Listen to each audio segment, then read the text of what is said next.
The Federal Reserve has confused everybody, but I'm not confused, and I hope you're not confused. We have coming on March 11th the Bank Term Funding Program. The banks owe money to the Federal Reserve. They can't pay it back. They're broke. So are they going to let the banks go down? Just let them fall apart, go out of business? They could. Or are they going to do what they always do? As they've been doing lately, every time the market pulls back, they juice it with money. Every time. 2018, 2020, right here, 2022, and just lately, 2023. Every time it's ready to drop, they print money and inject it and push that market right back up. But notice it can't hold any of its rallies. Now let me show you something. Why we got to be very careful between now and then, March 11th. One problem we have is this.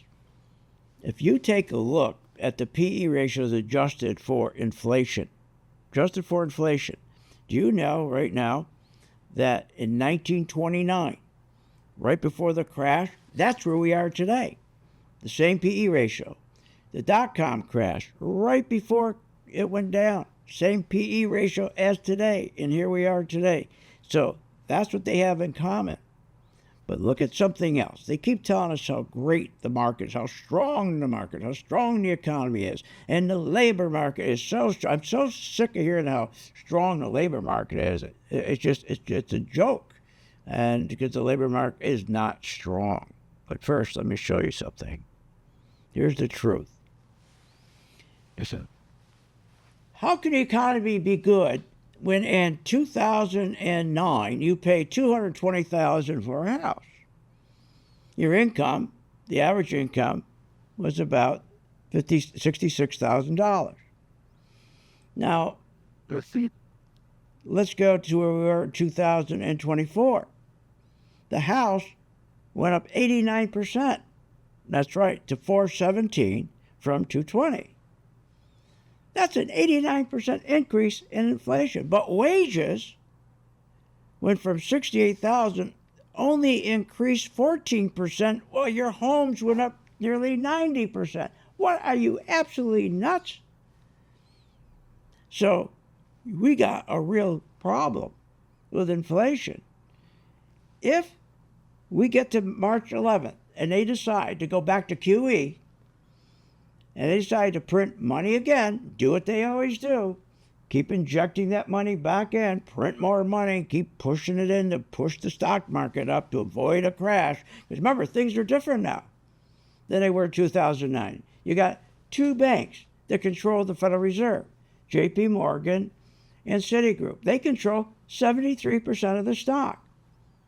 They have decided since 2009 not to let a crash happen in 2020, not to let a crash happen when the banks went down in March of 2023. We thought surely there'd be a crash.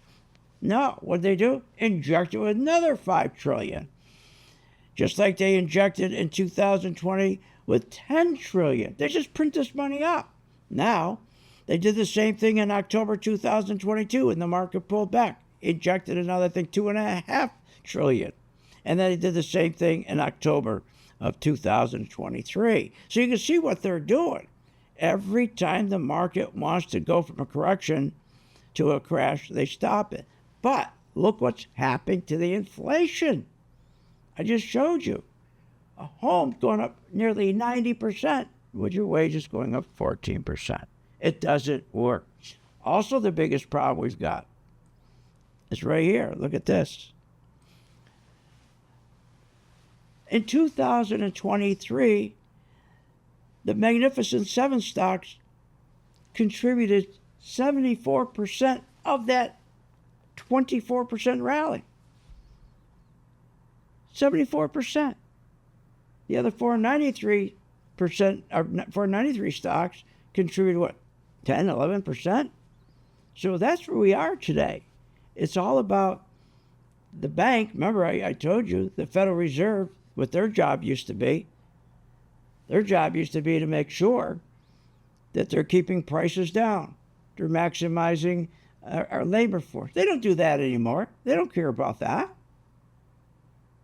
And don't forget, the bank, Senate, and House, those banking committees, what their job is. Their job was to oversee the Federal Reserve in a sense, to make sure they're raising rates when people are getting into debt, that they're spending too much. Their job is to push the rates up, to cut the spending so it cuts their debt. They didn't care about that either. See, they don't care about that anymore. All they care about, because now you got two banks, Jamie Dimon and the CEO of Citi, who control the Federal Reserve. And what does Wall Street want? Rallies. Why? Because they enjoy inflation. My God, I use as an example Feinstein. How did she get a $26 million house in Aspen on a $160,000 a year salary? How did she get a $36 million house in Lake Tahoe on that kind of salary? And when she bought these homes, look what inflation did. Drove those houses up big time. As I said, a home, going back to 2009 compared to where it is today, is up 80%. So they're not on our side. So the point is this. You want to make money in the stock market? Make sure you follow the trend. Always follow the money, and you're never going to be wrong. Remember, we make money on the way up, but we make fortunes on the way down. And make sure, when you're going to buy a stock, the best stocks to be buying are the ones that are powerful. Those that have beautiful relative strength and volume. This is a stock we bought on my Pro 2 color-coded chart. It gave us a buy signal right here to buy GE. And we had a confirmation right here. That's a confirmation, the color, both are confirmations. Look at that. This is what you buy. You don't always have to be running after these tech stocks, especially now that you've got the gap ups. These gap ups can be a killer. They can be a killer because they always can come back and fill. There's more to life than the tech stocks. They need one hell of a correction. Okay, so between now and March 11th, be careful. Please try to stay with the strongest stocks like this and stay away from the stocks that are gapping up, okay? All right. For more information, just go to philsgang.com.